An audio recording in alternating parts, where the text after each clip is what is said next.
Hola, ¿qué tal? Muy buenas tardes, ¿cómo están? Espero que todos estén muy bien y espero que también sus familias estén todas bien. Bueno, hoy vamos a hablar un poquito sobre el ensayo. Procuraré hacer esto más rápido, solamente son algunos puntos que me parece que quedaron un poco flojos en sus trabajos. A cada uno ya les puse ahí.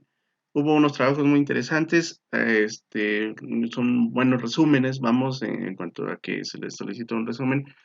Hubo también algunos ejemplos que propusieron ustedes que son muy buenos.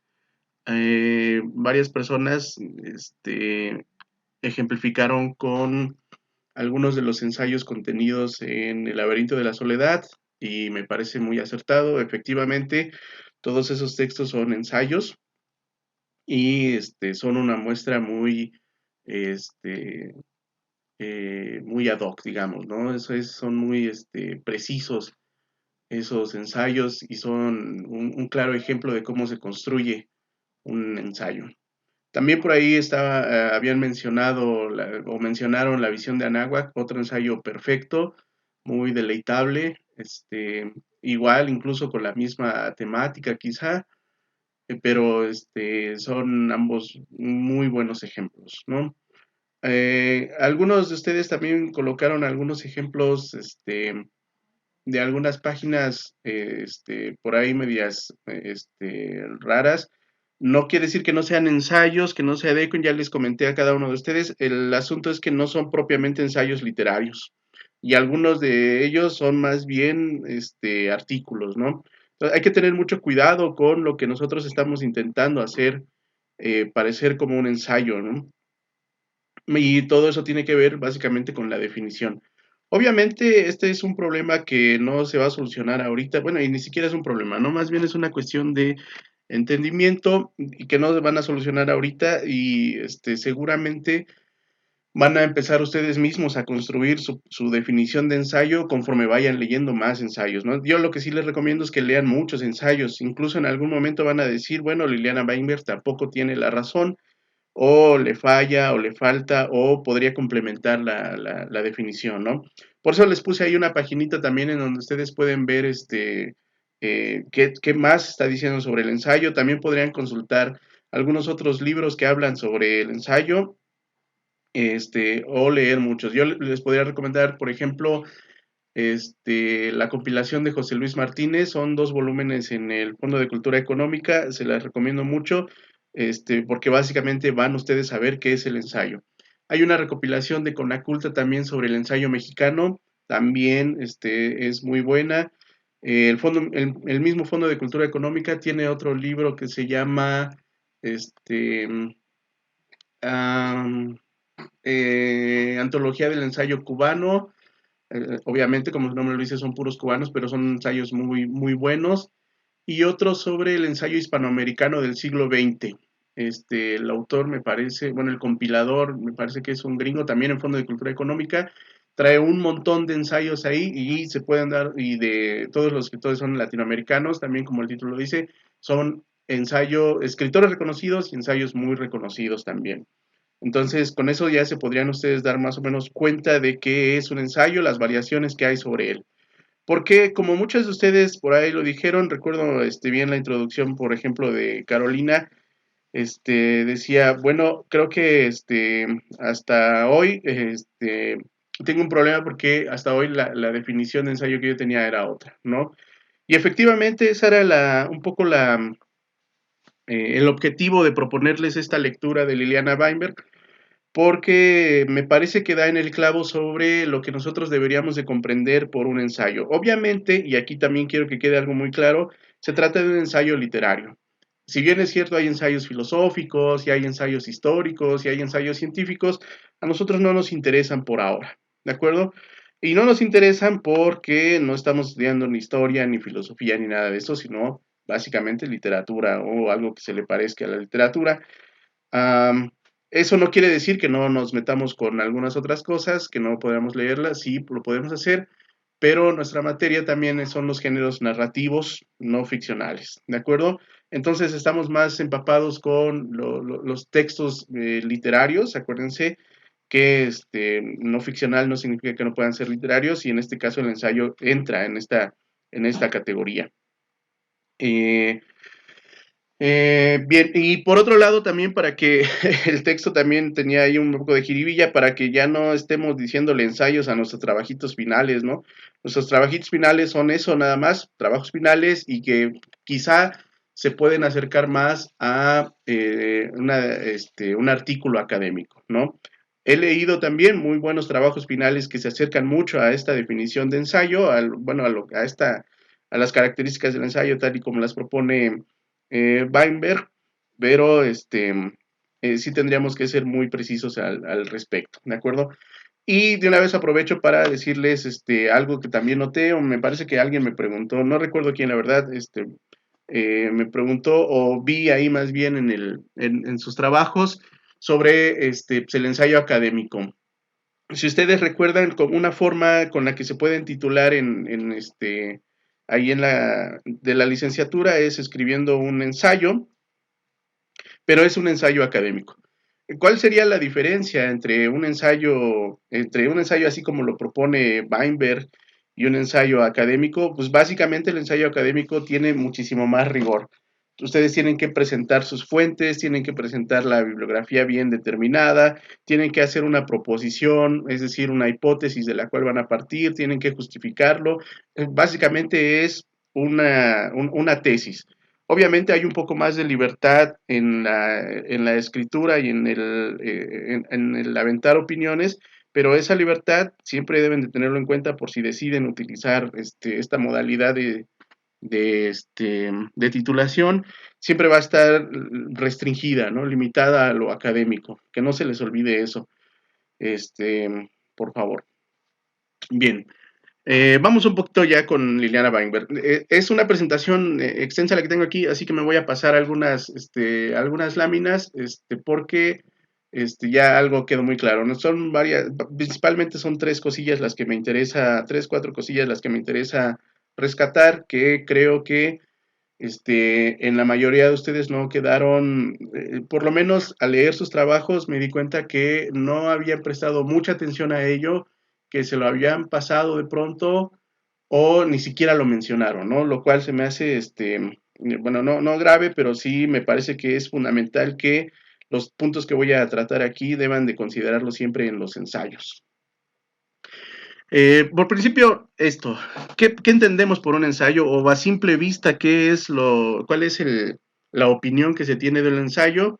Pues que hay mucha dispersión temática, que es muy subjetivo, que aparte son opiniones arbitrarias, que falta profundidad en el tema, que hay un desapego de la verdad científica o que ni siquiera hay rigor científico. También, pues que más bien de lo que se trata es de hacerse ahí el intelectual, buscando ahí la poética del cangrejo y bla, bla, bla, ¿no? Obviamente también se le recrimina el ser un género híbrido en donde cabe, pues, lo lírico de pronto, lo científico, las opiniones, de pronto todo eso, todo lo que tenemos aquí, se ha visto un poco como algo negativo en el ensayo. Pero desafortunadamente, o afortunadamente para nosotros, desafortunadamente para los que opinan esto del ensayo, pues estas son verdades a medias, porque si bien es cierto que hay subjetividad en el ensayo, también hay bastante objetividad, ¿no?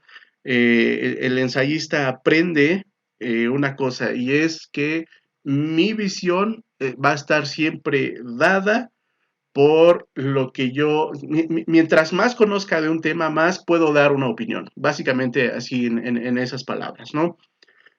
Podemos opinar de lo que queramos, sí, pero no podemos escribir un ensayo de lo que queramos si no tenemos las nociones más que básicas de un tema determinado, ¿de acuerdo? Es decir, no podemos escribir un ensayo sobre cualquier cosa de la que no tengamos ni la menor idea, a pesar de que parece a veces que esa es la regla, ¿no? ¿Hay dispersión? Sí, sí hay dispersión en la medida en el que un tema no se agota, pero tampoco es una dispersión arbitraria, es decir, el buen ensayista sabe muy bien los límites. sabe que cuando investiga un tema, ese tema es tan extenso que sería imposible abarcarlo. Si ustedes tuvieran, imagínense un pastel y un pastel que representaría un tema, todo lo que es un tema. Y entonces el ensayista va a hacer un ensayo sobre ese tema y un mal ensayista diría, bueno, pues yo me voy a comer la cuarta parte de ese pastel, ¿no? Porque yo conozco mucho del tema y lo que voy a hacer es tratar de abarcar lo más que pueda. Un buen ensayista lo único que haría sería una incisión con el cuchillo, metería el cuchillo desde arriba y hasta abajo y ya no haría otro corte, es decir, no formaría una rebanada del pastel, porque el afán del ensayista es más bien trabajar un poco hacia la profundidad y no hacia la extensión, ¿no? Esto sería más la característica del ensayista. Eh, Sabe que no puede abarcar todo un tema, pero sí puede divagar sobre una partecita de ese tema. Y cuando digo divagar, no es de manera peyorativa, es de hecho lo que hace reflexionar, en el sentido más bien de reflexionar, ¿de acuerdo? Entonces, vamos a seguir un poco. Weinberg empieza su ensayo explicando también la manera en que, haciendo ahí un juego con Michel de Montaigne, ¿no? Explicando esta idea del libro de buena fe. Creo que todos ustedes comprendieron bien este asunto de la buena fe. Básicamente ya lo hemos tratado, aunque con otro nombre, y es que en estos textos que nosotros leemos, principalmente lo que vamos a hacer es desnudarnos en cuanto a nuestras opiniones. No le vamos a mentir al lector porque mentirle al lector sería mentirnos a nosotros mismos por una simple y sencilla razón. Todo lo que va con nuestro nombre en realidad es un poco nosotros mismos y tenemos que responsabilizarnos por lo que está ahí, ¿de acuerdo? Entonces no le voy a dar mucho tiempo a ello. Esto es muy interesante porque Liliana Weinberg parte incluso de la manera en que se está construyendo nuestro proceso de conocimiento, porque al final lo que nosotros hacemos en un ensayo es un proceso de conocimiento, pero lo exponemos, ¿de acuerdo? Exponemos la manera en que comprendimos un tema. ¿Mm? Entonces, lo que dice Weinberg, bueno, ¿qué necesitamos para hacer un ensayo? Básicamente serían tres cosas. Uno, la experiencia. Si no tienes experiencia, es muy difícil, experiencia en el tema en el que vas a tratar, es muy difícil que puedas hablar de ese tema, ¿no? Todo será de manera teórica y a veces lo teórico nunca, casi nunca más bien, se parece mucho a la realidad, ¿no? A pesar de que la realidad sirve para formular las teorías, cuando nosotros queremos aplicar las teorías a la realidad, de pronto resulta que pues no sucede así, ¿no? Entonces necesitamos la experiencia. Y por otro lado también necesitamos, dice, el juicio, es decir, empezar a juzgar nuestra experiencia, empezar a juzgar todo lo que nos encontramos. Y por último, una buena expresión, saber traducir nuestras experiencias y nuestros juicios a frases, oraciones y oraciones impresionantes. Hay personas que tienen mucha experiencia, pero un lenguaje muy pobre y luego entonces no pueden transmitir ni siquiera la experiencia que tienen, aunque esa experiencia sea muy rica. De igual manera, vemos personas que tenemos quizá un juicio muy bueno o que tienen un juicio muy bueno, pero también un lenguaje deficiente para expresarlo, ¿de acuerdo? Y bueno, también hay personas que tienen un lenguaje muy bueno, que pueden dominar, no nada más tienen un léxico muy amplio, sino que saben combinar muy bien las palabras que saben encontrar las palabras adecuadas para decir, pero tienen una experiencia muy pobre o un juicio nulo de pronto. No son capaces de enjuiciar la realidad que los rodea.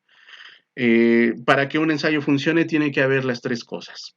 Tiene que haber una experiencia propia, tiene que haber un juicio de esa experiencia y de la realidad, y tiene que estar expresado de una manera no nada más clara, sencilla, sino también pues bella, ¿no?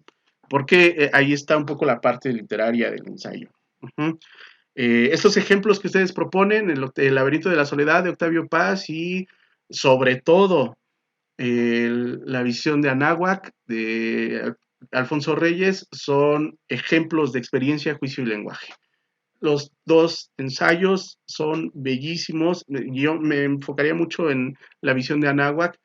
Son bellísimos, es bellísimo ese texto, ¿no? El lenguaje está muy bien seleccionado, lo que nos quiere decir.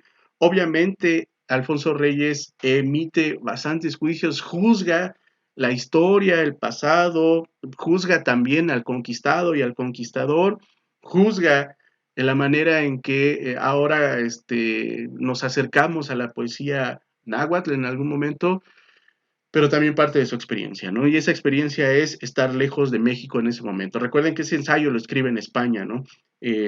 Un poco alejado de México y sabe muy bien qué significa estar lejos, ¿no? Y Octavio Paz igual. Octavio Paz escribe ese texto en Los Ángeles o inicia la escritura de Laberinto de la Soledad en Los Ángeles justo cuando estaba fuera de México. Es decir, la experiencia aquí es el alejamiento. Y en realidad, esto que les digo ahorita es también una característica del ensayo, que aquí se ve de manera física, pero siempre también lo vamos a hacer de manera virtual. El ensayista lo que hace es salirse y observar desde afuera. Así como ellos se salieron de México y empezaron a ver a México desde afuera, el ensayista el tema que va a tratar lo ve siempre desde afuera, ¿no? Tiene una capacidad para desdoblarse porque puede verlo desde afuera, pero también se considera dentro de ese tema, porque ahí tiene experiencia y está emitiendo un juicio, ¿de acuerdo? Entonces, la experiencia le permite estar dentro del tema. El juicio le permite salirse de ese tema y empezar a juzgarlo, y el lenguaje le permite expresar de manera literaria lo que nos quiere decir, lo que nos quiere transmitir. ¿De acuerdo? En ese sentido, el ensayo, nos dice Liliana Weinberg, básicamente denota un testimonio del esfuerzo por conocerse a sí mismo por parte del ensayista, pero también el mundo que le rodea. ¿De acuerdo?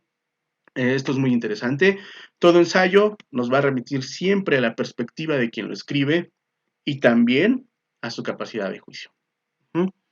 En ese sentido, y aquí no pierdan de vista que estamos en las literaturas del yo, y las literaturas del yo tienen siempre una cuestión bien interesante, que es el autor tiene que estar explícito. Y tiene que estar explícito porque tiene que hacerse responsable de lo que está escribiendo. ¿De acuerdo? Si tenemos un ensayo, por eso bueno, no hay ensayos anónimos y las pocas excepciones que pudiera haber quizás se deban más a cuestiones históricas o de censura que a una cuestión en verdad del autor, ¿no? Casi no hay ensayos de esta naturaleza, así, anónimos. No recuerdo a uno en este momento. ¿No? No abarco la interpretación porque más adelantito vamos a hablar sobre la interpretación, esta cuestión que creo que no hubo trabajo de los que leí de ustedes que no repitiera esto de interpretación de interpretaciones. El ensayo es una interpretación de interpretaciones. Vamos a ver qué significa eso porque algunos de ustedes nada más lo pusieron así pero no lo explicaron. A veces los que intentaron explicarlo me dio la impresión de que más bien daban muchas vueltas sin aterrizar en algo. Ahorita vamos a explicarlo un poco más, ¿de acuerdo? Aquí estamos, ¿no? ¿Qué significa esta cuestión? El ensayo, dice Liliana Weinberg, es una interpretación de interpretaciones y una representación de representaciones. Los ensayos que ustedes leyeron de ejemplos, pienso en El laberinto de la soledad, pensemos en El laberinto de la soledad, que creo que la mayoría de ustedes lo han leído en algún momento, o han leído algún ensayo contenido ahí en ese libro. ¿Qué es lo que hace Octavio Paz? Octavio Paz parte de una experiencia personal, una experiencia que él vive, pero también de una experiencia literaria, es decir, de lo que ha leído. Y esto es bien interesante porque nosotros elaboramos ensayos una vez que hemos reflexionado sobre lo que pensamos de un tema, pero también que nos hemos enterado lo que otros han expresado de ese tema. y hacemos un ejercicio de contraste, lo que yo pienso contra lo que tú piensas. Y a partir de ahí podemos o no modificar nuestra propia opinión para decir en qué estamos o no, para decir si puedo adecuarla a la que leí, contrasté, o puedo reafirmar mi propia opinión. Como sea, lo que nos exige el ensayo es, en principio, una interpretación de la realidad y también una interpretación de la manera en que el otro interpretó la realidad. Si se dan cuenta, aquí ya tenemos dos interpretaciones y tres con la mía. A esto se refiere un poco la interpretación de interpretaciones. Voy a interpretar la manera en que otros interpretaron la realidad que los rodeaba. Voy a interpretar la manera en que otros interpretaron un tema, un guiño, un algo. Y a partir de esas interpretaciones voy a empezar a ensayar. ¿De acuerdo? Por eso podemos decir que el ensayista en realidad nunca está solo cuando escribe, porque tiene a la mano todos los textos que él ha leído y que le han antecedido, y todos los autores que han antecedido a la escritura de un tema. Piensen ahora en Michel de Montaigne. Ustedes ya lo leyeron algunos ensayitos de Montaigne. ¿Y qué es lo que hace Montaigne? Algo bien padre, porque va metiendo su experiencia, sus juicios, sus opiniones, y no desaprovecha el momento para empezar a juzgar las opiniones de otros. Él tiene razón, pienso yo, dice Montaigne. Él me parece que se equivoca, ¿no? Entonces, cada que leemos un ensayo, lo que estamos leyendo es casi de manera histórica un montón de lecturas sobre un tema pasados por la criba de un autor, de un ensayista. Y esa es la manera en que él ha leído esos ensayos. Uh-huh. Eso es la idea de la interpretación de interpretaciones. Por eso, nos dice Liliana Weinberg, el ensayo no requiere de mirones. Los mirones pueden irse allá, lejos. El ensayo no requiere gente que nada más lea el ensayo y cierre un libro y se vaya a jugar. No, esos son mirones nada más. Son los güeyes que llegan cuando hay un accidente y empiezan a ver y no ayudan. Lo que quiere el ensayo son entendedores. ¿Y cómo sabemos cuando hay entendedores? Cuando empieza el diálogo, es decir, cuando quien lee un ensayo empieza con el ejercicio de interpretación. Voy a interpretar lo que he leído en este ensayo. Ustedes ya lo están haciendo seguramente. Ustedes están leyendo Las Venas Abiertas de América Latina y estoy casi seguro, casi los puedo ver indignándose por lo que han leído ahí, ¿no?